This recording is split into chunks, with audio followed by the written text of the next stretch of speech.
to today's webinar, the Stukent Digital Summit, Digital Marketing Strategies, Tools, and Industry Insights. Thank you so much for joining us today. My name is Paul Cotter. I'm the Vice President of Marketing here at Stukent, and I am so excited that I get to host this event today. Now, as we begin, I want to encourage each one of you to use the chat feature. It's on the right-hand side of your screen. Go ahead, start out right now. Tell us where you're watching from. Tell us where you're teaching. We would love to hear from you. Use the chat throughout today's event. If you have any specific questions, go ahead and enter them in at any time. We'll log those questions, and at an appropriate time, we can ask them to our presenters. So thank you so much, everyone, for joining us today. Looks like we've got Stephen from the Bay Area. We've got Michaela from Washington State Penitentiary. We've got Celia from Miami. Welcome, welcome. Thank you so much for joining us, everyone. Now, on the screen right now, we're going to put up the agenda so that you can see everything that's happening today. This event is scheduled to end at 2:30 Eastern Time. Now, don't worry, if you need to leave early and you can't stick around for everything, it's not a problem. We will send out a recording to everyone who registered for the event today. Now, also, I want to remind you about the Q&As that we'll have, so be sure to enter any questions that you have in the chat. Now, at Stukent, our mission is to help you help your students help the world. And we do this by providing course materials and Simternships in accounting, business, marketing, and communications. And we do this to help bridge the gap between academia and industry. And that's what we're going to do at today's Digital Summit. It's designed to help you equip your students with the skills, the experiences, and the industry insights that they need in their future careers. So click the screen right now, and with just a couple of clicks, we'll give you free instructor access to any of our courses, any of our Simternships, and you can jump in and you can check them out. So now I want to jump right into today's program, and I want to invite our first speaker, Ryan Russell, to come on stage. Now, Ryan is an associate lecturer of marketing at the University of Tennessee at Chattanooga, a 13-year veteran of social media and digital strategy. Ryan has extensive experience crafting powerful digital strategies, growing active online communities, and generating engaging, consistent digital advertising. In addition to his role at UTC, Ryan also serves as the CEO of Lift Media Group, a digital marketing and web agency based in Chattanooga. Welcome, Ryan. Thanks for joining us today. Hey, it's my pleasure, guys. Thrilled to be here today, and just thrilled to be a part of this event.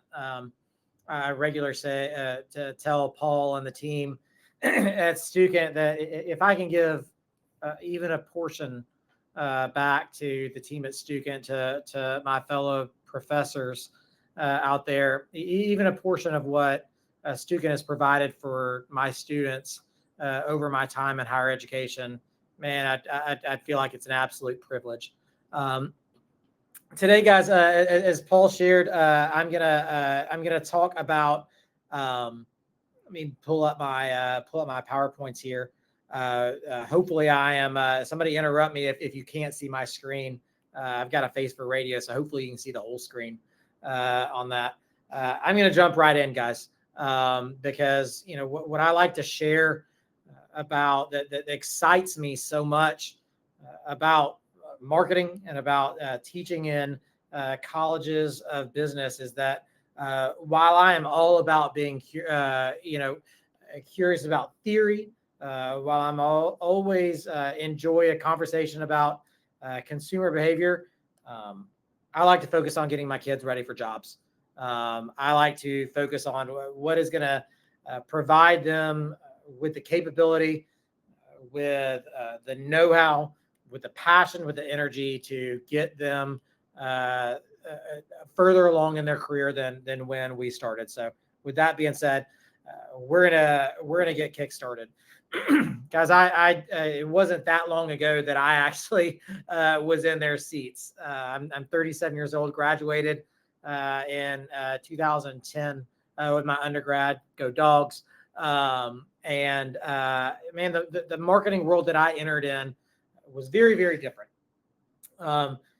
Generic general textbooks were perfectly okay at that point. It was okay to teach kids the exact method of how to do things. That's not the world that our students are entering into right now. The world that they're entering into is oh so much different than even when they started their undergraduate career. It's certainly different than when I started teaching. I know this because I'm beholden to clients at Lift Media Group, and their world, their era has changed oh so much constantly.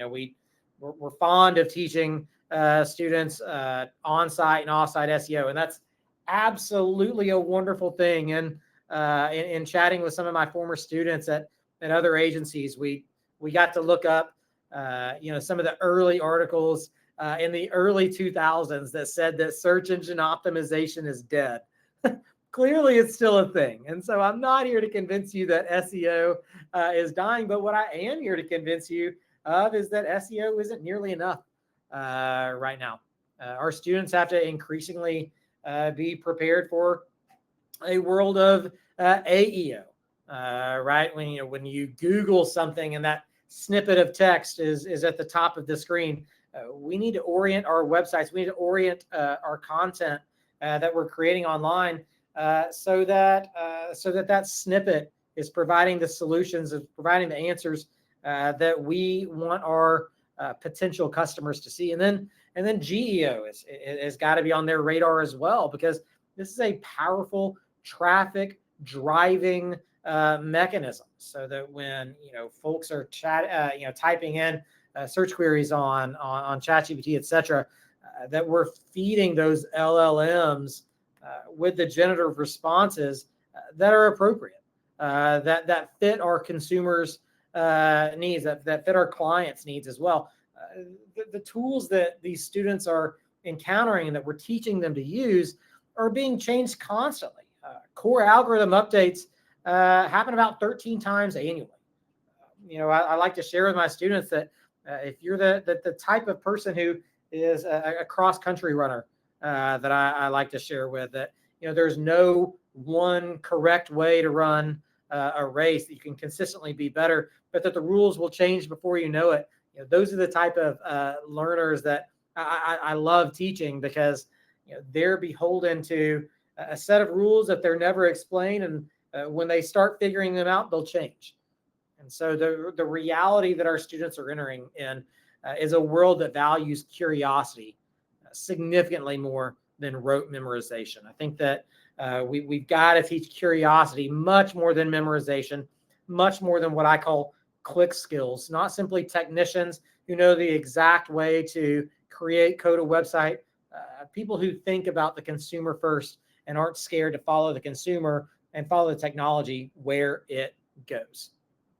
This analytical literacy that they have to have much match their audience's strategy. And the reality is that because some of those tactics either can be automated at times or learned at times through machine learning, iterated through machine learning, the reality that our students enter into is one in which clarity and focus are the ones that win. It's when analytics and strategy and our ability to communicate those things, that the overlap is where the magic happens. I'm fond of telling my students that the right marketing at the wrong time is wrong. You see a picture of my beautiful, wonderful wife that we were married on December 10th, 2011. This is a picture of us right after I proposed to her, and miraculously she said yes. It sounds cheesy, guys, but I knew on the first date with the then Sarah Heinz that I couldn't let this one get away. That I knew that I wanted to marry this girl. The reality, though, is even though that eventually was the right question, eventually I asked this beautiful lady to marry me, and eventually she said yes. If I had asked that question on the first date, the answer I would have received would have been one that was not, I would not have desired. She would have said no, and there would not have been a second date.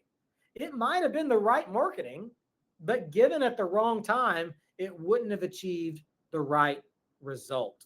It's incumbent on us as professors, it's incumbent on us as educators to make sure that our students understand the marriage between analytics, strategy, and how to communicate that in the exact right way.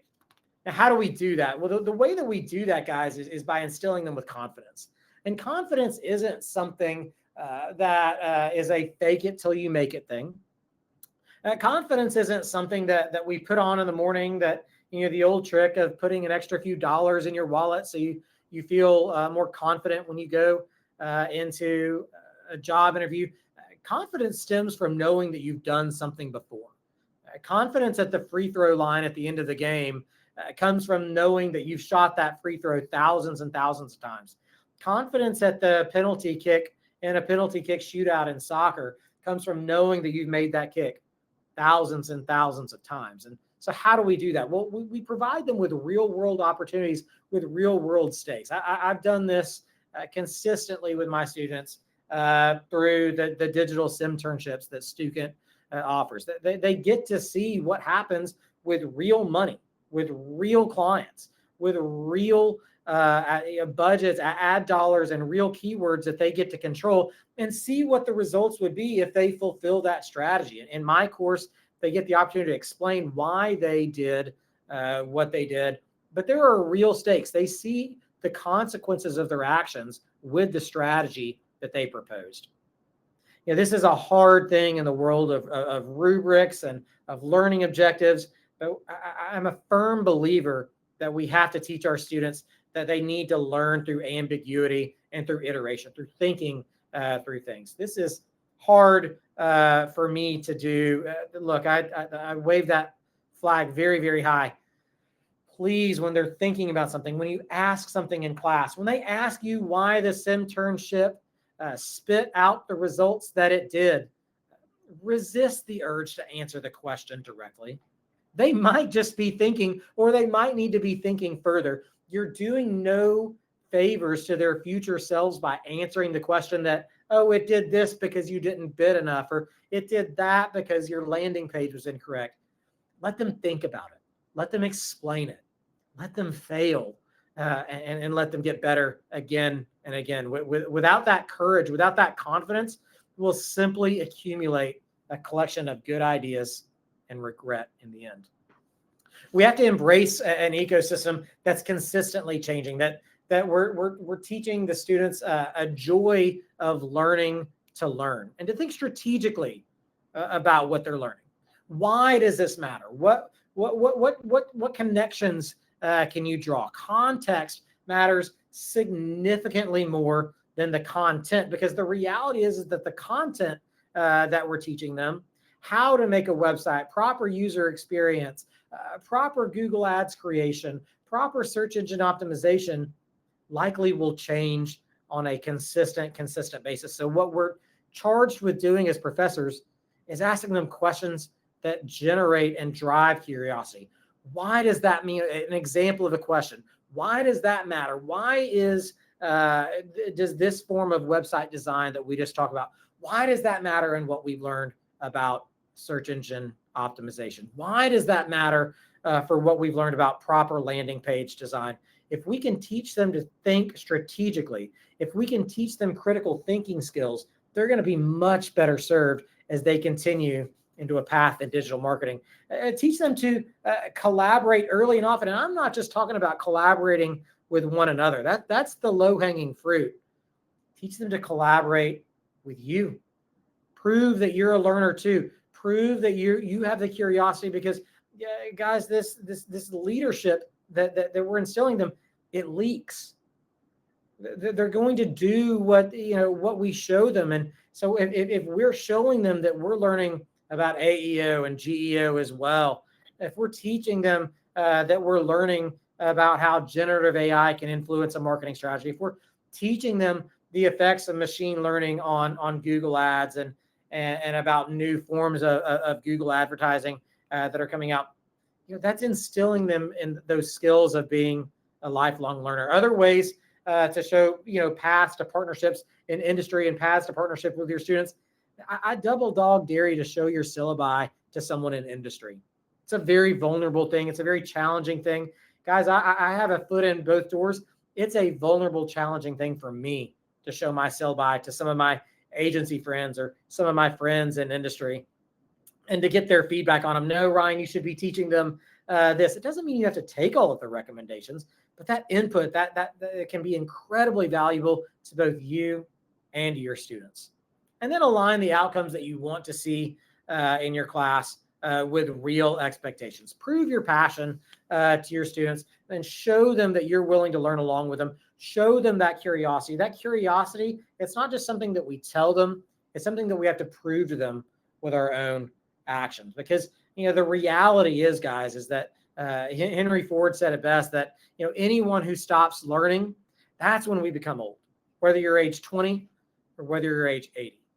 Anyone who keeps learning is the one who stays young. If we're showing them that we're willing to learn as well, if we're showing them that we're willing to change and mold and adapt with this incredible industry that we're in charge of teaching them about, I think we'll be much better served as professors, and I think they'll be much better served as students as well. Guys, it's been an absolute privilege and pleasure to share that with you. I'd be more than happy to answer any questions, Paul, that you might have, or any questions that anyone else might have in this session, if I can be helpful for you in absolutely any way. That's great. Thank you so much, Ryan. I think what we'll do is you'll be back on our panel, and so we'll leave questions for there. But absolutely. I appreciate what you shared about student preparedness, and I love your double dog dare about the syllabus. I think that's I'd love to hear responses of if people have done that and kind of how vulnerable they felt with that and how they felt about it. But thank you for sharing that, and we'll be back with you again shortly. Sounds great. Great. Okay, now I want to invite Jeff Larson to the stage. Jeff is an associate professor of marketing at Brigham Young University, and he is also the co-author of Stukent's Digital Marketing Essentials. Jeff has taught courses on digital marketing, marketing research, business analytics, and most recently, marketing automation. He has been published in several top academic journals, and his research has been featured in several national news outlets, including NPR, the Wall Street Journal, and even Good Morning America. Thanks so much for being with us, Jeff. You bet. Thanks, everybody, for tuning in. I'm just going to talk a little bit about my history with Stukent. My involvement with Stukent started back in 2013, before Stukent was officially a company. It was just an idea. And the knowledge from the founder, Stu Draper, that there wasn't a lot of good support material for instructors teaching digital marketing. And so he contacted me, mostly doing some marketing research about, what would be material that would be worth, including, that would be valuable for professors. And my response was generated by a desire to sort of get him out. I saw him as more of a vendor than anything. And so I told him I'd been teaching digital marketing since 2009. And so I had 4 years of experience teaching the course. I didn't want to change anything up. But one thing I did notice was that the way I structured my course at that point was I did a lot of lecture, which I really enjoy doing. That's what I was, trained to do. It's what I enjoy doing. And then I also, instead of using a textbook, I had them pool their money, run an AdWords, what was at the time was called AdWords. They ran AdWords campaigns. And they would pool their money and put $100 to $200 into an AdWords campaign. And what I knew was that just wasn't enough data. with just when you spend $100 on AdWords, you get one round of results, and then there's just really no inference you can make about how should I reorganize my keywords? How should I improve my landing page? How do I increase my relevance? There was just no learning happening there. And so I suggested, if you came up with a good simulation where they could actually go through multiple rounds of optimizing campaigns and getting feedback, and based on the data, make better decisions, that would be really valuable. And so I honestly, I gave him that feedback, and I didn't expect to hear from him again. And then a year later, he came back and said, we've actually found a simulation, which of course they've since moved on from and developed their own much improved simulations. He said, we'd like you to test it out. And then I also noticed from that year interim that I was spending so much time lecturing, which I enjoyed doing and I thought I was good at, but I realized I was spending so much time lecturing on material that could have just as easily been read by students. And so it didn't make sense to spend all this valuable in-class time where I could be giving them much more, skill-based instruction and feedback, to use that time to just convey information that could easily be read. And so at that point, I agreed to write a Digital Marketing Essentials textbook with Stu. And our goal with that was to be, skills first emphasis in this textbook. And I'll tell you about our first conference in winter of 2014. We went to the American Marketing Association conference. It was in Orlando, Florida. And we presented about, here, this is what Stukent is. This is what Stukent's going to do. We're going to have a simulation. We're going to have this textbook.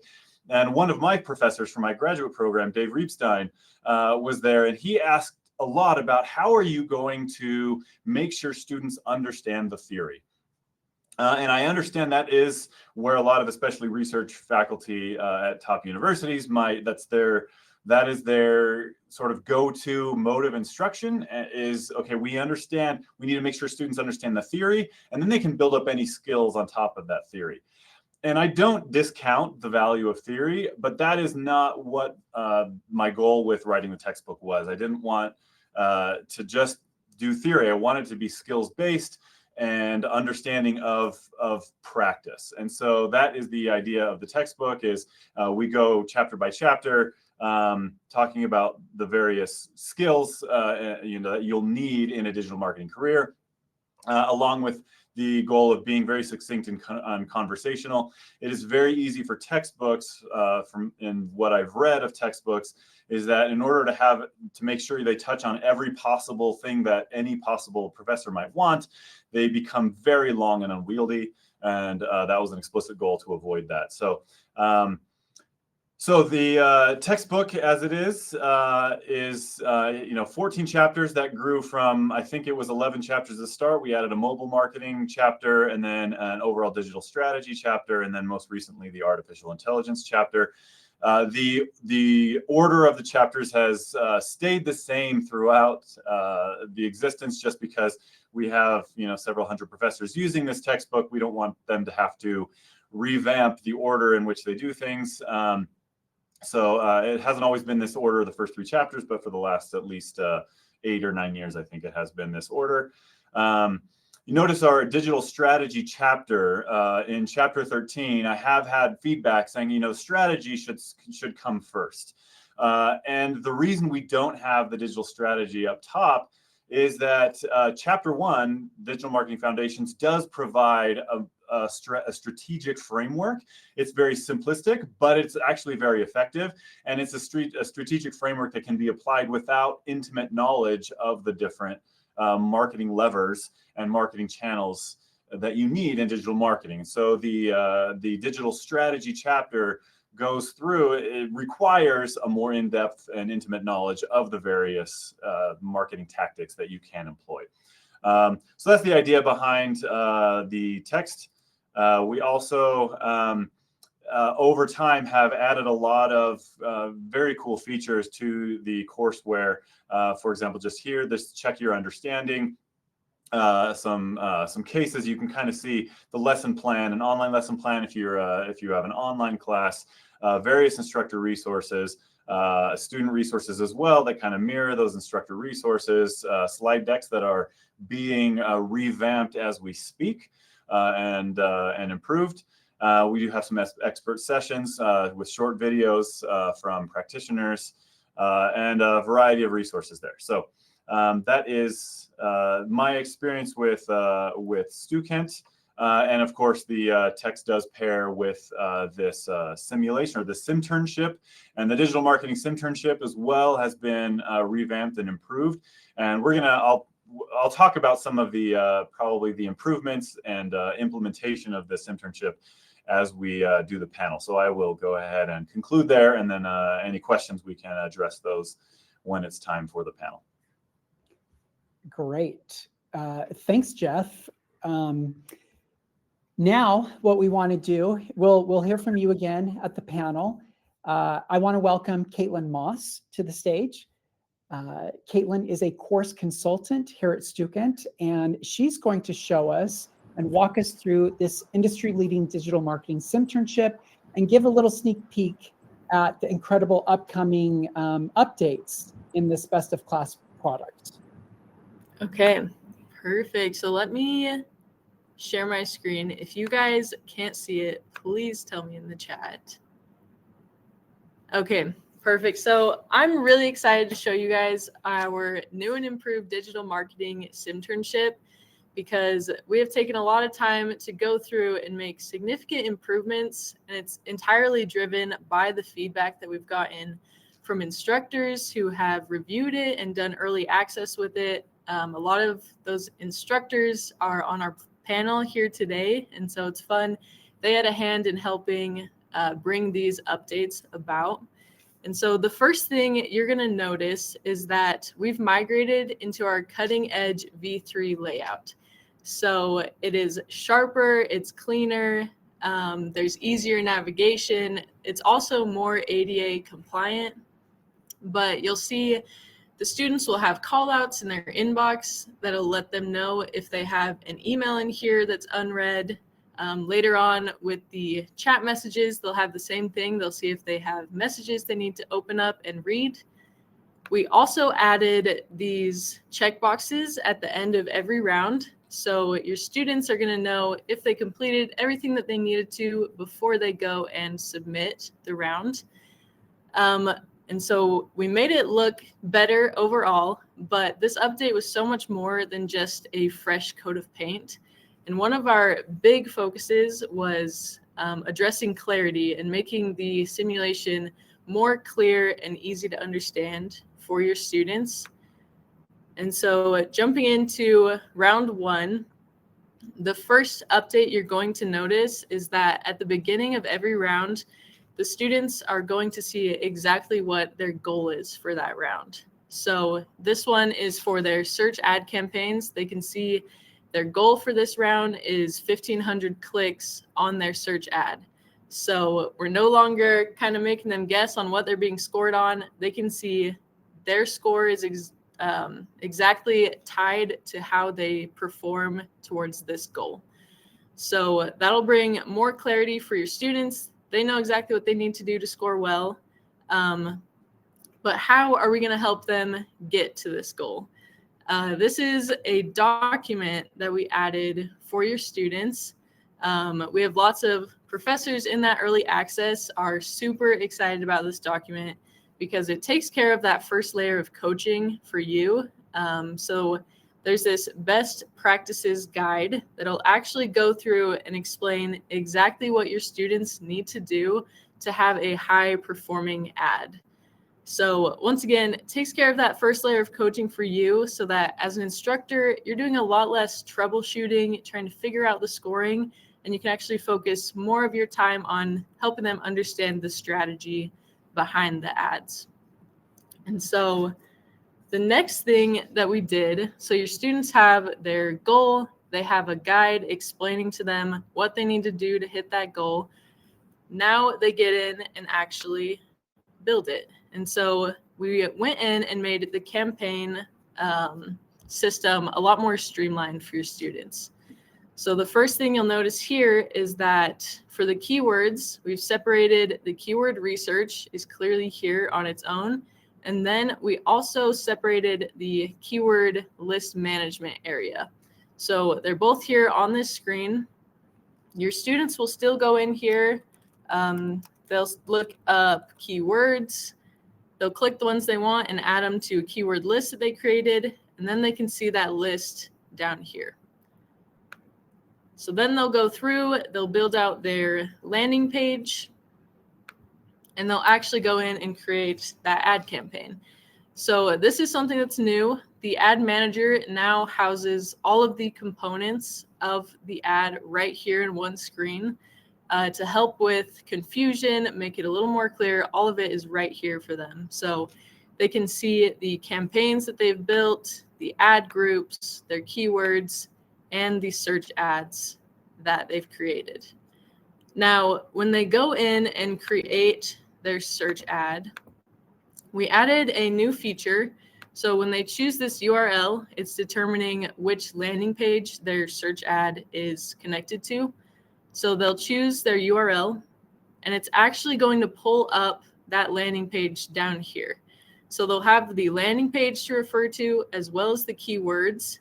This will help students realize that all of these things need to be in alignment. Their ad needs to line up with these keywords they chose.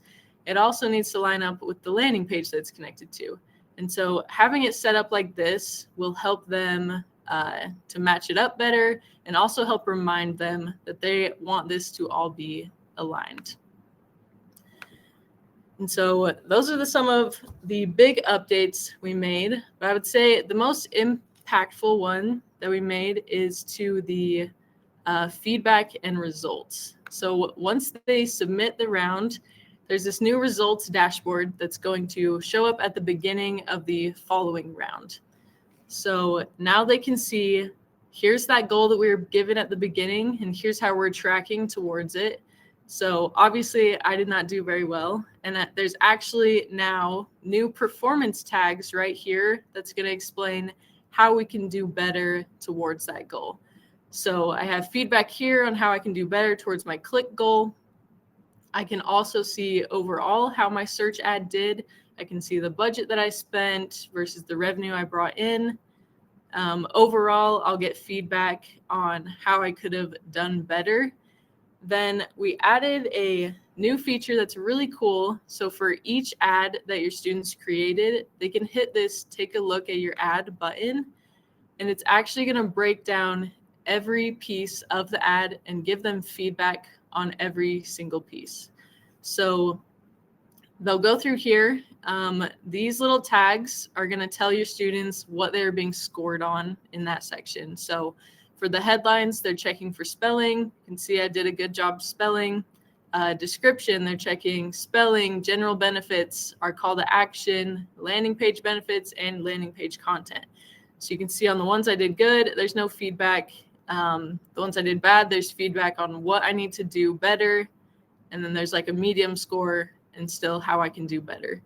So as your students are going through the rounds, they're going to be able to learn from this feedback and do better in the next round and know exactly what they need to do to improve their score. They're also going to see how they were scored for their keywords. So we can see how relevant they were to the ad, the bid quality, and something new that we added is this feedback on the bid quality. So we'll actually get to see why our bid quality was poor or why it was good and get feedback there. And so overall, we updated the simulation so that it looks so much cleaner. It's easier for your students to navigate. There is a lot more detailed feedback so your students know exactly what they need to do to score well. They also are able to learn from each piece of the landing page, the ads. And just so you know, we only ran through the search ads, but these changes have been made for all of these rounds. And so just making it a lot better experience for your students. And we're really excited to roll this out and have you guys use it. If any of you want like an individual demonstration going into each of the rounds more specifically, just let us know. We'd be happy to meet with you guys and go through them. But that is all I have today. So thank you. Thank you so much, Caitlin. That was great. It's awesome to see the updates that we've made in this industry-leading simulation. And like she said, if you would like to go through more of it, go ahead and click on the button that's on your screen right now, and we can get you set up with that. Now what I'd like to do is I'd like to kick off our instructor panel discussion. So please welcome back to the stage Ryan Russell, Jeff Larson, and then welcome to the stage for our first time today, Jackie Kuhl and Kathy Fredrickson. Now we've already heard from Ryan and Jeff this morning, so what I want to do is take just a couple minutes to introduce you to Jackie and Kathy. So Jackie, just give everyone a little wave. Hello. So Jackie is a marketing professional with extensive business experience and currently serves as director of the Kelstad Marketing Center at DePaul University, where she also leads the undergraduate and graduate digital marketing programs. So welcome, Jackie. Thank you. Yeah, Kathy, go ahead and give us a little wave here. All right, so Kathy Fredrickson is the director of the Digital Marketing Clinic of the Universities of Wisconsin and a teaching professor at UW-Oshkosh. Since creating the Digital Marketing Clinic, over 34 student consultants have helped 560 businesses in over 55 counties. So her professional background includes roles in advertising and owning her own consulting firm. So welcome, Kathy. Thank you. You're welcome. Everyone, thank you for joining us and for participating. So what I have is I have a list of questions here that we're going to ask to our panelists, and some of them will start out and we'll rotate, and some will ask to the whole group. And if you who are watching have any other questions, please list them in the chat, and we'll have a little bit of time for that when we finish up. So I want to start out with asking this question first to Jackie, then to Ryan. What problem were you trying to solve in your classroom, and how did Stukent's courseware and Simternship help to solve it? Yeah, thank you. So the problem when you teach digital marketing is having access to data that students can play with and tools. So we do live projects in our classroom, but very few companies are going to let you loose on their paid search ads, where you can actually create them and then monitor the ads. It's kind of risky. So having access to data and tools that simulate real world tools and technology in a risk-free learning environment. And that was really key. And that's where I found Stukent and the simulation to be spot on for that need. Great, thank you. Definitely playing in the safe sandbox is a huge benefit of the Simternship. Ryan, what would you add to that? Yeah, I'd echo that, Jackie. One of the things that we did this early on in my classroom, where we would choose a local small business and work with their Google ads, Facebook ads, etc. Then we tried going into the back end of because similar to you, Jackie, that it didn't always work great when real dollars are at risk. And then we compounded that and tried to do it a little bit safer with making a Google Ads Manager account and just simply operating so they could see the back end. And then lo and behold, a student or two clicks the wrong button, and before you know it, money has been spent.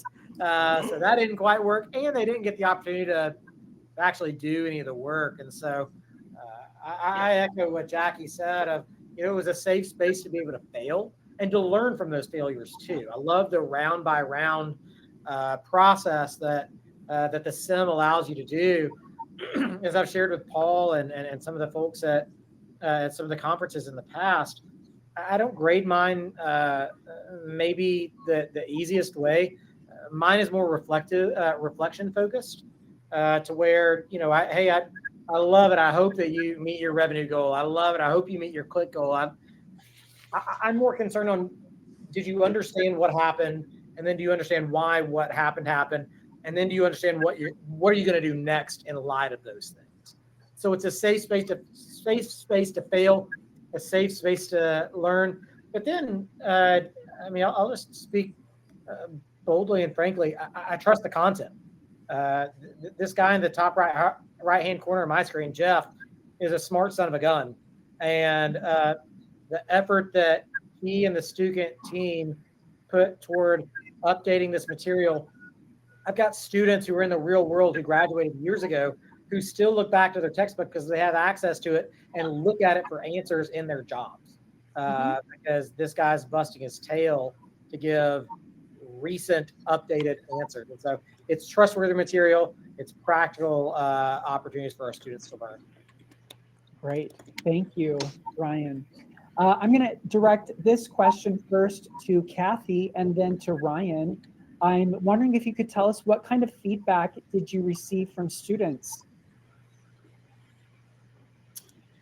So we do a few things at our university. We do the senior exit interviews where students have the opportunity to reflect on their entire time as students. And consistently, students have mentioned the simulation, and they've mentioned Stukent, and where it compounds in their experiences when they have experienced more of the Stukent products and simulations. If they've done the social media simulation, I focus on the one that we're talking about today with all the upgrades with the digital marketing essentials and the Google AdWords.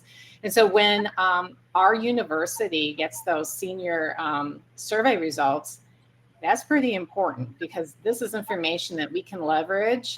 We're an accredited school of business, and maintaining that accreditation and showing that we're moving forward is extremely important. So when we can start to connect the dots in what the students have experienced, what they have said has worked very well, then we can also bring that up and move our college forward. Yeah, absolutely. What is student feedback then? I'm gonna have watch Paul's eyes get really big right here because he's scared of what I'm gonna say. It's not always good. And by the way, I love that. I love it because my favorite thing is when the hyper competitive students start round 1 or round 2 of the sim and they suck and they're mad because surely it's the tool's fault. And man, I resist the urge because I want so bad to just come in and Superman save them and tell them exactly what to type. But man, just let them dangle just a little bit, guys, just a little bit, and say, well, why do you think that happened? And be real quiet after they say it. And boy, oh boy, when they get to think about those things and they get to figure out why did the algorithm say what happened, man, that's when light bulbs start going. And boy, the rounds 7, 8, 9, 10 are so much different than rounds 1, 2, and 3. And boy, I love it. The students that are ticked off after round 2 or 3, because it just gets better and better. So yeah, by the end of the overall feedback, overwhelmingly positive, but it's not always great in the beginning, and it's important to embrace that. Well, and the students, when they do the competitive ones and they do well, they leverage it, and they leverage it on their resumes. So that's another thing that transfers from the classroom to that end goal that Ryan highlighted. So important is we want them to get employed, and we have had employers say too, and I know we'll get this in other questions, but this experience condenses the time that employers need to onboard and train their new hires, which that's huge as well. She's right. How powerful of a sub-bullet is it on a resume to say, I ran a simulation where I managed a $5,000 advertising budget and produced a return on investment of XY. It's a conversation starter, if nothing else. And they get to talk about their skills. You're exactly right. Exactly right. Well, thank you guys. Ryan, I had my finger hovering over the button to remove you from the stage, but I didn't have to do it. So I'm learning a lot about your teaching style here. So, Jeff, I want to talk to you about this question. So you mentioned when you were chatting with us before about the professor who talked about theory and that it is important to include that. So could you tell us maybe how you see students connecting the theoretical concepts from the courseware into the practical tasks that they perform in the simulation?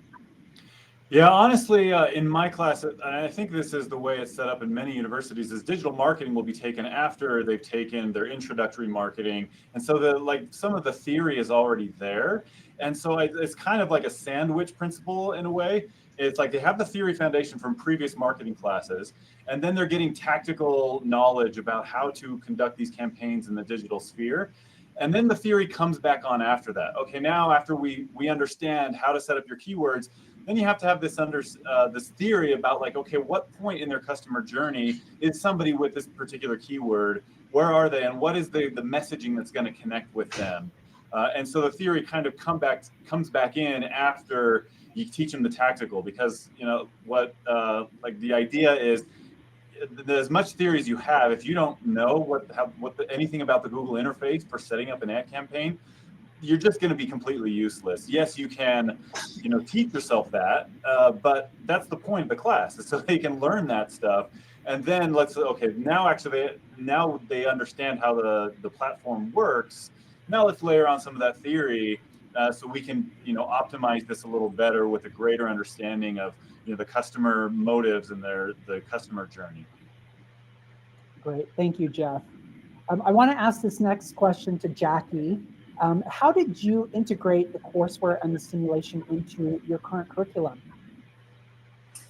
Yeah, so in my class, and maybe similar, every week is a different topic area and channel in digital marketing. So it's kind of a layered approach. And then the end project is an actual company full digital project. So each week we talk about, the theory and the concept. And it's funny because you ask students, all right, do you get it? Do you get SEO? And they're like, oh yeah, it sounds easy. I'm like, all right, now go do it in the simulation. So, here's the SEO, here's the paid search, now go do it. And then we also, then in the classroom, later on top, if you worked at a company, we'll do in-class exercises. Here's how you, approach it without the simulation. So it's discussion, real world, and then go do it as homework in the simulation. And that's where the eyeballs pop, where they come back. They're like, oh yeah, it's harder to do than it is to discuss because it sounds easy. So we do that, on a weekly basis, every other week, depending on what that topic area is. And then the final project is working with the company and putting the whole plan together so that they get to, put that into theory. So there's a lot of different levers that they get to experience in the course of that. At DePaul, it's 10 weeks, so we go fast. Great. Ryan, I want to ask you this question. You shared a little bit about some of the reactions that your students have to this Simternship, but I want to ask further, did you notice a change in their engagement or motivation compared to traditional assignments? Yeah, because they see the consequence. They see the results as opposed to getting a grade back. And, even if you hand the assignment back with critique back, the fact that it's a stage by stage process, and it feels like a game, guys. Like for those of y'all who haven't used the sim yet, I get students often asking if they can do the round over again, because I know I could have done better, or by the end of it, like, man, it was hard, it was schoolwork, but it was kind of fun. And even with the recent updates that have had more engaging personas and avatars, and send an email with feedback and stuff like that, it feels like a game. And so, yeah, it's classwork. Yeah, they'd rather be, playing another video game. But this is the best way I've seen to engage students in the material, to see the consequences of their actions. And I like, the ability to be able to fail forward, to be able to make a mistake, and that's not your final, like, I guess I stink at PPC. No, it's that you're learning, and that wow, I did stink in that first round. Well, let's figure out why I stunk, and let's get better at it. So yeah, Paul, they definitely are significantly more engaged in this process, in this project, because of the setup of the simulation, because of the gamification of the simulation, and because they get to see the results of their actions and the results of their reflection on it as well. Yeah. If I could add to that, just one short second. What I do for the reasons that what you just mentioned, we want it to be risk-free, we want it to be fun, we want it to be engaging, learn from your mistakes. I have the students grade themselves at the end of the quarter on how they did, like their effort, their results, and what they learned. And it takes that, oh my God, I did really bad this round. Like, what's important is that I see improvement along the way, and that you're learning from the results and changing in the next round, and I see those scores go up. And it's amazing how very honest they are with their assessments at the end of the quarter. I do tell them though, I have the opportunity to change the grade you gave yourself if I see that you're like a slacker or something like that. So it gives them some skin in the game, but still risk-free. That's really great. Love that. Okay, so we're moving quickly here, and I want to finish up with a question that I'm going to ask to everyone here. And I'm going to start with Jeff, then Kathy, then Ryan, then Jackie. So the question is a two-part question. Can you share any success stories that you've had? And then also, what piece of advice would you give to instructors who might be considering using this courseware and simulation in their class? Jeff, we'll start with you. Yeah, I have a number of there are a number of digital marketing agencies in this area, and a lot of my students have gone on to interview and then get that job there. And I would say the biggest success story is when they go into that interview, and part of that interview might be, hey, they'll show them a campaign result and say, hey, what would you do? The fact that they're not deer in the headlights when they see that is, I think, the key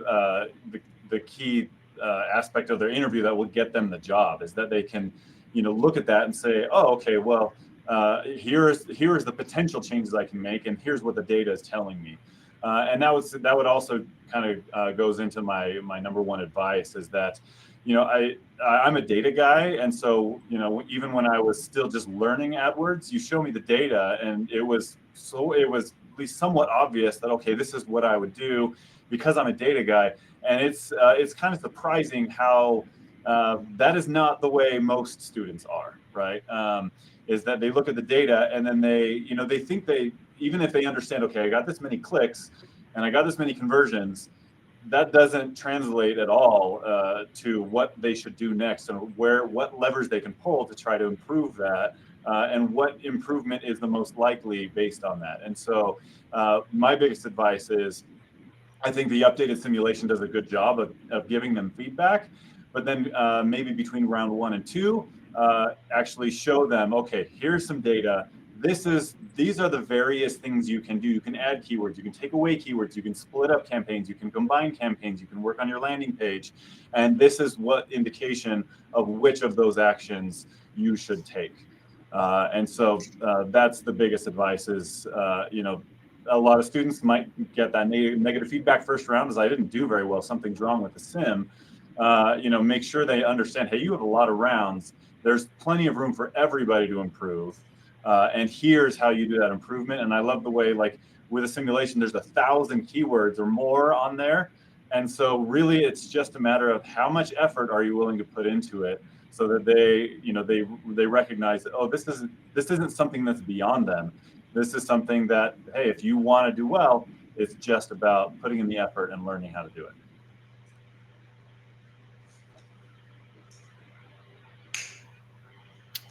I'm on board now. Sorry for the delay. So at the Digital Marketing Clinic, we actually go into campaigns. So if a client has been struggling with the Google AdWords, then they provide the student consultant access. Now, I only feel comfortable having a student do that if they have taken my course and if they have done the simulation. So the simulation is leading to real world experience. So consider the clinic is almost a pre-apprenticeship or a pre-internship for when they get something in the real world. And we had one student consultant work with a physical trainer, and he did everything right. He had the correct geolocation revamped. He had the landing page to the keywords, to the ads, all had relevance.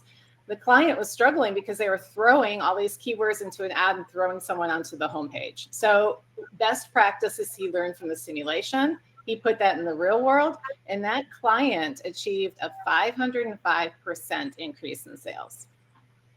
So that's significant. And when I can take the student who did the simulation, get them into the clinic, and then next, we've had agencies who have said, your students who have done the simulation, they've had some internship experience, they are our top choices for hires. So that's pretty significant as well. The advice I have for instructors who would adopt this, I may have an unconventional approach in round one, but round one is not graded. So students come in with apprehension on using a simulation. And when they can go and they can learn the way it's structured, and if they are a solo learner, if they like to game and they like to do things on their own, they can do the first round on their own, or they can work alongside someone. But I forewarned the students, I said, you know, you are all competing against each other, so don't create the same ads. But if you need the support system of someone else, and I take off that pressure of being graded on the first round, then that does set them up for success. The subsequent rounds are graded, but the first one is not. Nice. Give them a little practice there. Yeah, absolutely. I mean, I echo some of those things. You know, success stories. It's hard to start naming kids because I'm going to leave so many out. I mean, Austin, who's leading marketing at Grazi Wine, Grayson, who's the SEO supervisor at the agency that Ad Age just named the best agency in the world. Holly Maines is running marketing for Nashville Soccer Club. I mean, Krishna Patel just named senior account executive for Gary Vaynerchuk's agency.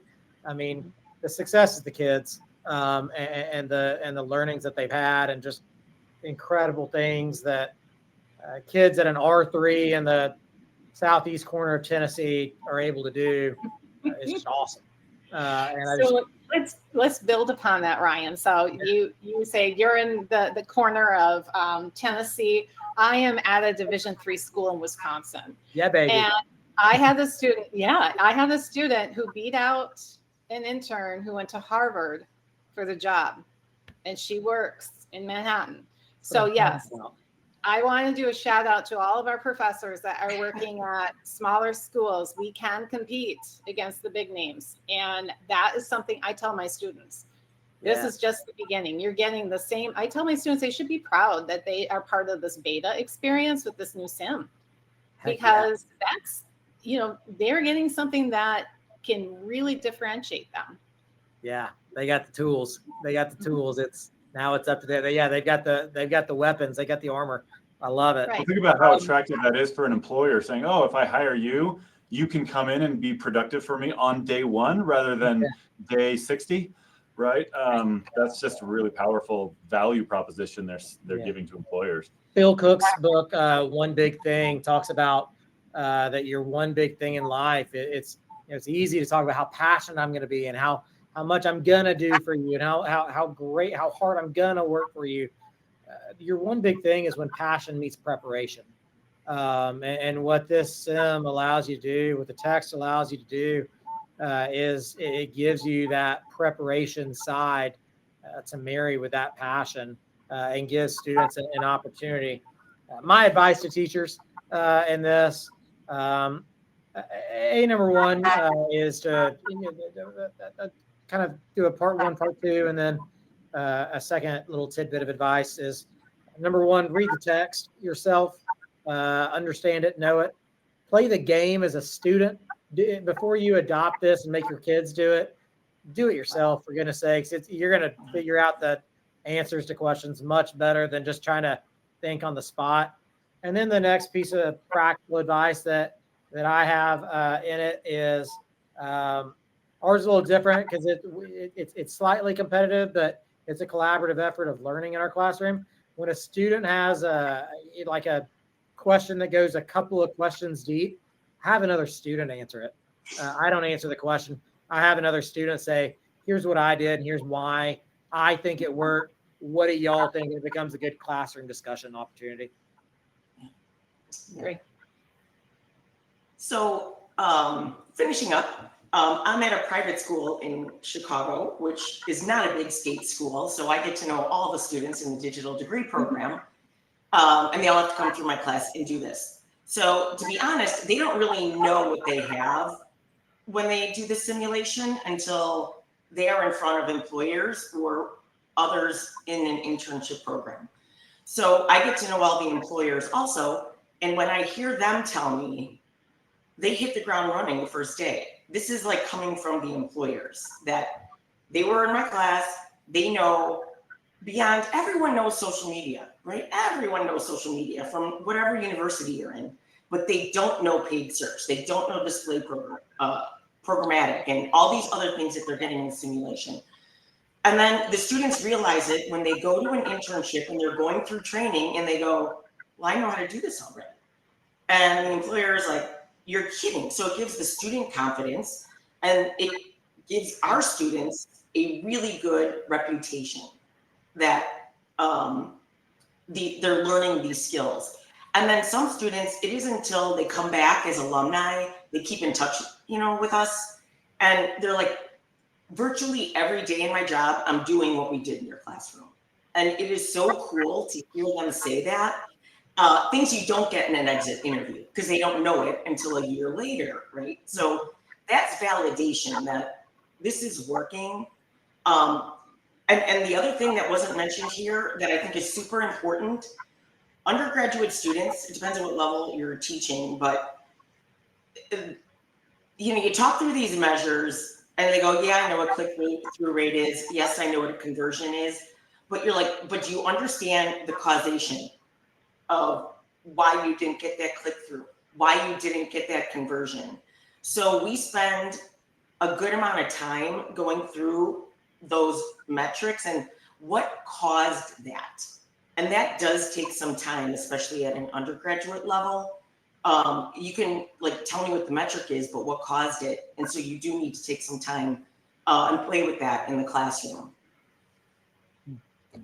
Jackie, Kathy, Jeff, Ryan, thank you so much for joining us today. This was great information, everything that you shared. For those of you who gave their information so that you can connect, and in our redirect page after this event, we will have their LinkedIn profiles on there also so that you can connect that way. So thank you so much. I'm going to excuse all of you all, and we will head into the next section. So as we said before, that one thing that we try to do here at Stukent is bridge the gap between industry and academia. So we're very excited for our next panel, which is our industry panel. And they're going to share insights with us. So I want to invite our industry panel members to the stage right now. As they're coming on, I will start introducing them, and then we will jump into the questions that we have. So first of all, we have Nathan Lockhart. He is the Senior Manager of CRM and Personalization Strategy at 7-Eleven, headquartered in Dallas, Texas. Hi, Nathan. So Nathan has a proven track record of driving measurable business growth and helping millions save by leading some of the largest and most impactful loyalty programs in his sector. Nathan is passionate about building relevant, personalized experiences that drive engagement, loyalty, and long-term value. Welcome, Nathan. Next, we have Mo Ellen. Go ahead and wave, everyone. Mo Ellen is a senior marketing manager and AI strategist who thrives at the intersection of culture, technology, and storytelling. She's launched campaigns that challenge stereotypes, built AI policies that turned skeptics into adopters, and led initiatives that sparked connection and change. Welcome, Moellen. Next, we have Alex Skinner. Alex, go ahead and wave. There you go. Alex is a marketer, entrepreneur, and educator passionate about building the next generation of independent thinkers in business and marketing. He began his career at 97th Floor, rising to vice president of client services, where he worked with national brands and became known for simplifying complex strategies into actionable results. He later co-founded Keystone Digital Services, helping businesses craft transparent, growth-driven marketing strategies. Today, Alex teaches marketing and analytics at Mountain Land Technical College, where he equips students with technical skills, entrepreneurial confidence, and a focus on honesty, independence, and relationship building. Finally, we have Joseph Gassler. Joseph, hi. He is the Chief Marketing Officer at Four Columns Marketing based in Waco, Texas. His responsibilities at Four Columns cover the entire range of digital marketing, from ideation to reporting and digital advertising to search engine optimization. He's a 3-time graduate of Baylor University, and he has been teaching digital marketing adjunctly there for the last 5 years. That was a mouthful to get through all of that. You guys, we are so grateful to have you with us today. This is an awesome opportunity for our audience. So I'm just going to jump right into this. Our first question is for Moellen, and we're going to ask, what role will artificial intelligence play in the future of digital marketing careers, specifically AI-related skills? What skills should teachers be teaching today? Yeah, for sure. First of all, thank you for having me here. It's a pleasure. But just to get straight into it, I feel that a lot of people sometimes question whether marketing is still going to be relevant with this shift of AI. I don't think artificial intelligence is going to eliminate marketing, but it's definitely going to transform what marketers do.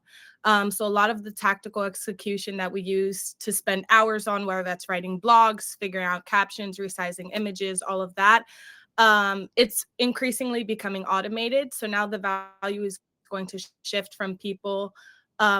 to people who can orchestrate strategy across channels, data, and tech. So I do think when we're thinking about the students and the marketers of the future, that we shouldn't encourage them to specialize too narrowly, but that the future-proof marketers will be the full stack thinkers, people who understand creative, people who understand analytics, customer psychology, and AI tools, and can connect those dots to then, more than anything, lead strategy.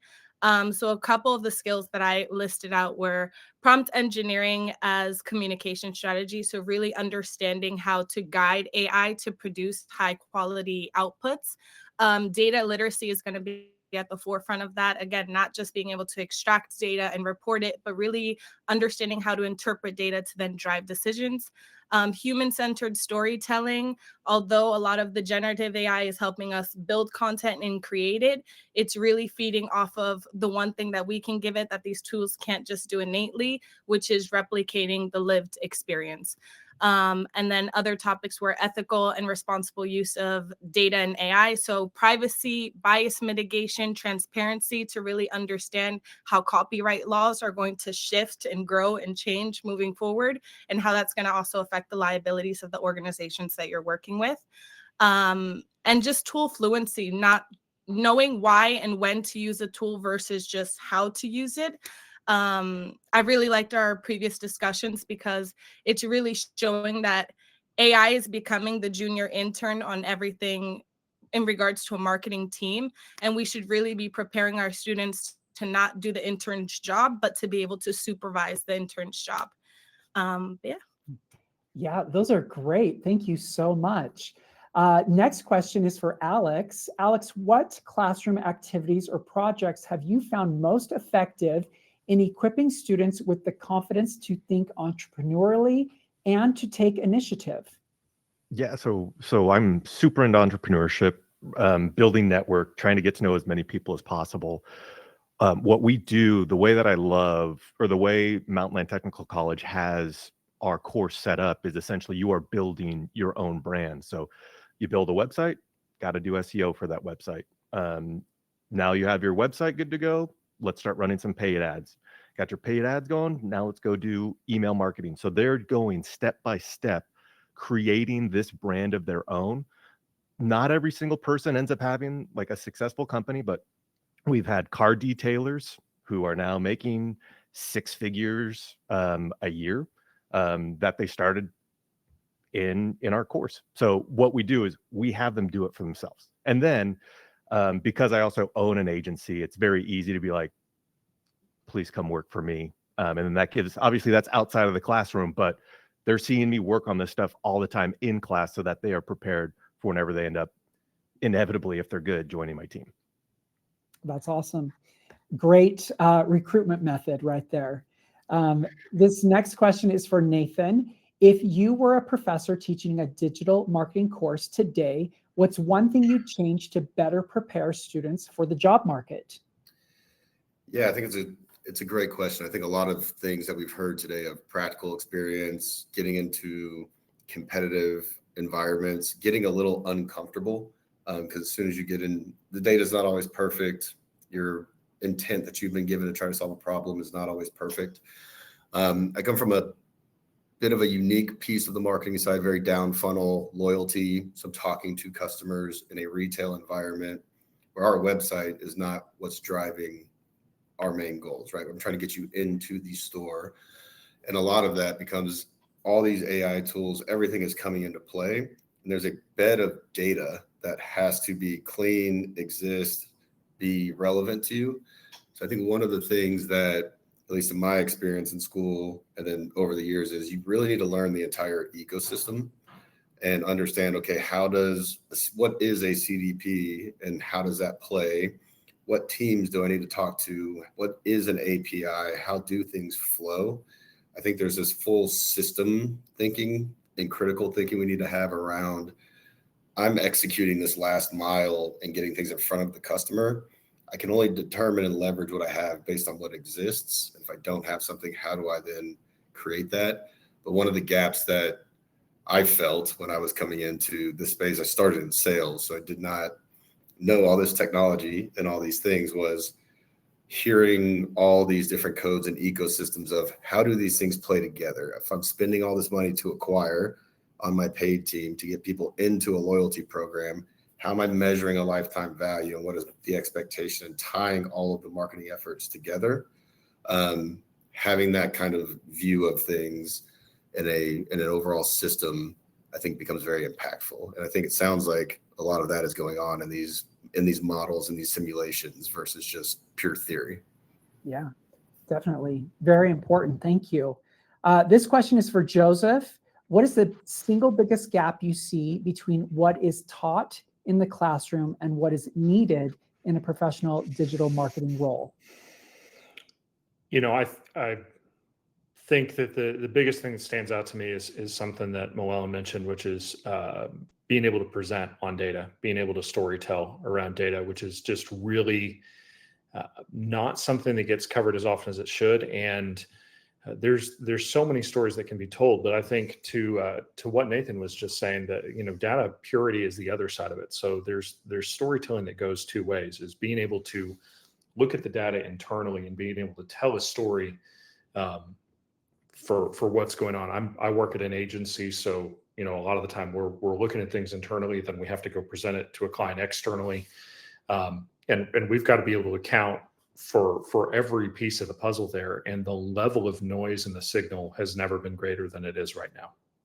There is so much noise to everything you're looking at, and having the discernment, which is a difficult thing to train, but having the discernment to be able to look at data and understand the nuances of, okay, so we have a problem here, is something that I use the text, actually. I use the Stukent text in the digital marketing course that I taught, but I also supplemented by pulling up data from real world experiences that we were having and being able to walk through and say, hey, we just talked about this. Look at what I'm showing you here. Look at the results that I'm seeing, and understand that it may not be as clean cut as what we just talked about in the textbook. So having that problem solving attitude and being able to have some nuance and some discernment, I think is really, really key in the modern marketing environment. Love that. Thank you. This question is for the group, and we'll start with Moellen, then Nathan, then Alex and Joseph.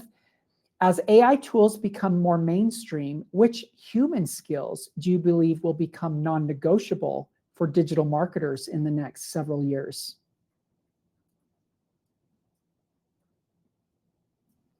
I had trouble getting my mic on. Adaptability, I think, will be definitely at the forefront, not just adaptability in terms of the technological trends that are coming about and the tools that we're using, but also adaptability in the midst of some sort of project, being able to say, hey, now we have a new wave of whatever coming in and we have to pivot midway through whatever our plan was. And then again, data curiosity would be second. Again, not just pulling numbers, but asking why they matter. And then I would end with the comfort of collaborating with emerging tools. Right now, that's AI, but in a couple months, what is that going to be? And understanding to treat those tools as a partner and not just compete against it and try combating with it. But we're learning right now more than any other time that we actually have to work with these tools as well. Yeah, I would echo that. And I think a couple of things that come to my mind too are, I think, critical thinking and maintaining that ability. I think of the example of in the past of, hey, also question the data. People didn't always pull what you asked for perfectly, right? So same thing with AI of analyze your prompts. Did you prep it the right way in order to give you the type of response you want? Maybe try a few different versions of that. Have validations on it. Make sure before you're ramping into a full AI-led program that you're maybe running in parallel with your historical process a few times to make sure that things are matching up in the right way as far as an execution standpoint. But I think that critical thinking, people who just rely on the AI, I think will put themselves most at risk because then the AI is just going to take over. And then to what Moellen said earlier of, don't get married to, I am a digital marketer. I do paid media. I send emails. Your whole goal in marketing is we're trying to change the customer's behavior and bring value to the customer. However you need to do that and whatever you need to learn and adapt as, I mean, this industry has changed so much in the 10 years I've been in it. Having that adaptability, being able to handle the ambiguity of, I just have to figure it out, and then coming with that problem solver mindset versus the initial reaction is very much fear sometimes, or this is new, I get uneasy. Leaning into that, I think will get students and people in business ahead of the others who aren't willing to do that. Right. And I agree with what everyone has said, going from being a problem finder to a problem solver 100%. Because so anybody can find a problem. Anyone can be like, oh, this is broken. Oh, there's a hole in this dam. I need to go put my finger in it and plug it up. But it's the plugging it up part that is incredibly important. It's not just I'm seeing water come out. And then adding to what everyone has been saying is, if I was going to get specific, being able to show your business impact. Like, what are the things that you are doing that is making a difference? If you're working on a brand, I have an agency, so we're working on a lot of brands. Like, if you're working specifically on a brand, how are you helping us? If you are working on a bunch of different clients, how are the actions that you are taking impacting that business, which obviously relies on having really great analytics, having attribution set up really well, and then like Nathan said, having a little bit of intuition mixed with hardcore analytics of things, where it's just like, it says this, but I need to dig a little bit deeper to actually know if that is accurate or not, would be my biggest things. Sorry, he wrapped up sooner. You wrapped up a little sooner than I was expecting there, Alex. You caught me with my mic off. That's fine. No, I very much agree with what everybody else on the panel said. The other thing I would throw in there is when you're using AI, whether it's for the company you work for, if you're in an agency setting like Alex and I are, you have to be the expert. You have to know you have to have an intrinsic sense of what is true and what is not true. I would need both hands to count the number of times AI has hallucinated or made something up on me this week.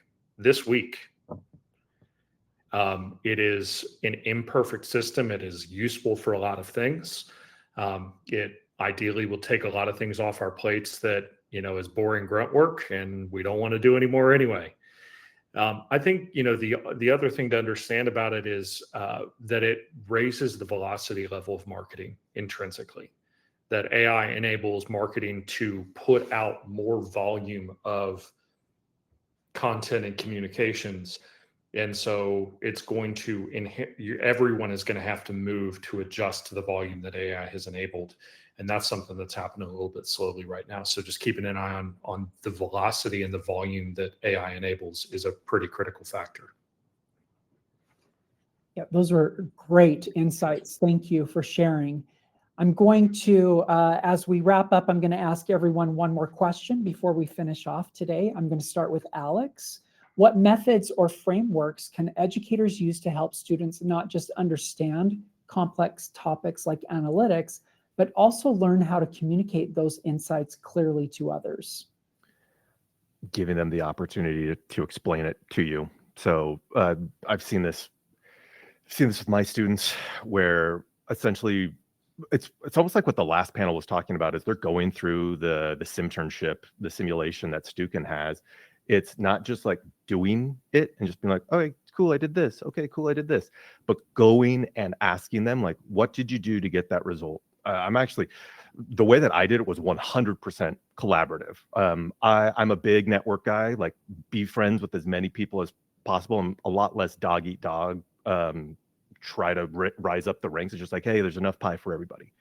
So when they're working together, it's them communicating like, I did this, and I think this didn't work because of X, Y, and Z reasons. Can you try this because you're on that level that I was on previously, and see if I am correct that this thing worked because of these reasons. And then they all start this almost like working at an agency, right? Where you're sharing these ideas with one another. And then I don't know if we absolutely my class dominated the simulation last year. I don't know what the all-time score is, but I would guess I had about 10 to 15 of those students, and it was all because they were working together to solve those problems. They kept talking about how it's a game. Marketing is a game. Like, algorithms are changing constantly. And you have to figure out, all right, so X input got Y output. That's not working anymore. What is the new input we have to do to get that output? So it's inviting your teams to collaborate and talk with one another. Stop lecturing. That would be my recommendation. Who likes lecturers? I'm doing it right now. Nobody likes what I'm lecturing right now. I should stop. But stop lecturing it and let your students talk to one another, because I don't know. I guess I could ask you three here. How many lectures are you guys getting every single day at your company? None. It's all collaboration and talking with one another. Sorry, I'll calm down. Super passionate about higher education in general. We could be doing a much better job. I love that, Alex. Thank you so much. This next question is for Joseph. Can you give us one or two foundational topics that you think should be the main focus of a student's education to set them up for success across various areas of marketing? So, yes, absolutely. I would say one of them is do things that are not marketing. Be well-rounded. You mentioned in my intro that I've graduated from Baylor 3 times. No one should do that. I don't recommend it. I love my school, but that's too many times. But I have background in music. I have background in technology. I have background in theology. I have background in, half a dozen fields that all serve me every single day. Problem solving across different verticals will help make you a better problem solving, because marketing is really kind of an end game where a lot of it comes together. You bring together so many different disciplines, whether it be bringing in the skills I learned in AP computer science 25 years ago, that still serve to form the basis of how I think about logic gates and that sort of setup when it comes to marketing automation. Storytelling, and the ways that theology informs that. You need a well-rounded background. On the other side of things, I would say get yourself into as many positions as you possibly can to solve problems. Everyone on this panel has said problem solving is the key, and it really is. My job, even as a CMO, boils down to solving problems that there aren't that many other people that can solve. If you make yourself a world-class problem solver, you will be successful in this field. And if you don't, look out, because it gets real tricky real fast. Yeah. Oh, that's great advice. I love that. Moellen, what advice do you have for instructors on how to address student fears or hesitations about AI and instead foster a mindset of ethical innovation? Yeah. First of all, I don't think that a student's hesitation is a weakness in any way, shape, or form. I think it's a sign that they're already thinking critically. When students are worried about bias, when they're worried about job loss or privacy or the environmental impacts that these tools are going to have, they're already expressing the exact ethical mindset that we want the next generation of builders, marketers, just future employers to have. I think that it's key to help them reframe AI from a threat to a tool. So an analogy that I like to use a lot, use it with my siblings, I use it with family members, I use it with friends and colleagues, is a hammer can build, but a hammer can also destroy. And the impact and what's actually going to happen with that hammer depends on the person that's using it, right? So you're the one that wields the control of what that tool is actually going to do. So yeah, how instructors can help students feel empowered. And it's things that you guys have already expressed that you're already doing, is teaching them to design, to supervise, and to evaluate these tools. My capstone for my bachelor's degree was all about Netflix's recommendation system and the higher impacts that it was having on both society and culture, and saying, this is what they're doing great. This is kind of how they're suppressing some voices, and these are things that they should shift to be able to still reach their goals and needs while also supporting those voices that they're currently suppressing, right? Highlighting how AI can expand access, reduce burnout, and unlock new forms of creativity. There's a quote that's been going around, I think, since the hype of AI has really been coming about, which is, I forget who said it, shame on me, but it was something along the lines of, I use AI to do my dishes and laundry so I can focus on doing my art and writing, right? So really shifting the way that we're using these tools in a way that makes sense and actually empowers us to do the stuff that we're more passionate about. And then more than anything, encouraging accountability. Why are we using these tools? Who benefits? Uh-oh.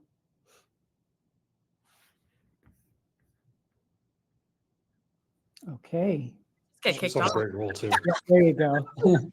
Maybe that's a sign I need to stop. But I'll end it with this one. Is I always go back to one question, and it's a question that I challenge students to consider as well, is, does technology shape society or does society shape technology? So if at some point you ever feel like the tech is the one that's calling the shots, that's kind of a moment to take a pause and rethink direction. But yeah.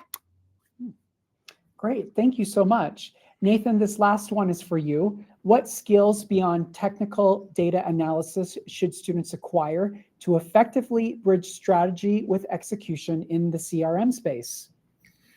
Yeah, I think this is a great question because it's really the crux. It's very easy for everyone to get in the room and we should be doing this, we should be doing this. The idea part, you get hundreds of them. How do you prioritize? Actually, there's more good ideas than capacity to execute. So how do we start prioritizing those? Then to Joseph's point, how do you navigate the company in having that experience? You have to go sell your idea. You got to figure out, if you need IT support, how to get into their roadmap. You've got to network the company. You have to understand and have this broad experience of how the company works. Because I may have one project that affects 7 different teams, and I've got to fight for capacity. You got to fight for, they have to understand. You have to clearly articulate in the weeds what you need. And really, I think the biggest piece is having, once you've prioritized and you believe it's going to work, you have to have the grit to see it through to the finish. You are going to hit roadblocks. You're going to hit people who didn't do anything, do the thing on time. It is not perfect like it sometimes was in a classroom where you have perfectly clean data and a perfectly clean outcome. Sometimes you run it and you have no idea because you deployed the message in a way that the data doesn't come through clean and you've got to retry. And so I think we've heard a lot today of fail fast, learn from that. I like to frame it internally, it's probably just politically better. But we're always exploring and exploiting. So let's explore and exploit, just keep exploring. And then when you have something, take it to scale. That's one of the benefits of CRM is you can test small. But the people who are most successful and get the most things from just strategy to execution are, one, they have the ability and knowledge to take it there. So they don't just think about it, but they know how to get it done or who to go to get it done. They have the grit and tenacity to actually see it through when the inevitable hurdles will come through. Because I've never had a smooth project that went 100% the way we planned it. So I think those kind of mindsets really become critical. And then taking the time to, you might know who the person is that needs to help you. Don't just talk to them when you need something from them. Like, build that relationship, be proactive in your networking in your company and externally, to then you're humans to that person. You're not the person just asking every time this person calls me, they want something from me. And that makes it a lot harder to get things done than having a personal network with those people. Then everybody does favors for each other. So a little bit of a rant there as well. I get passionate on that subject, but I think it's something that we silo ourselves off way too often in every piece of the business, but specifically marketing, where finance may not understand what we're doing sometimes, or the engineering team. And we've got to be the story. We're storytellers to the customers. We need to tell our story internally to get our projects done. Wow, that was great insights, everyone. I've been nodding my head the whole time. Thank you so much, Nathan, Alex, Joseph, Moellen, for taking time to be with us today and to share with us. I'm going to invite you guys to hop off stage right now while I wrap things up. At Stukent, we believe that great educators create great futures. And that's why we've built these resources to help you do more than just teach. We want to help you engage, inspire, and prepare your students to enter into the workforce. So go ahead and click on the link at the bottom of your screen right now, and you can download your copy of Engaging LinkedIn Assignments that you can use to give to your students another avenue to help them stand out. Now, once this event ends, everyone will be redirected to a page filled with resources related to today's topics. Now, if you've used the Digital Marketing Simternship before, you'll see a link so that you can schedule a meeting with your customer success manager to get a personalized tour of the new updates. Or if you're new to Stukent, you can schedule a short demo to see how the Digital Marketing Simternship and courseware can help your students master key digital marketing skills. So from everyone on the Stukent crew, thank you so much for joining us today. And we hope everyone has a great weekend. And until next time, thanks, everyone.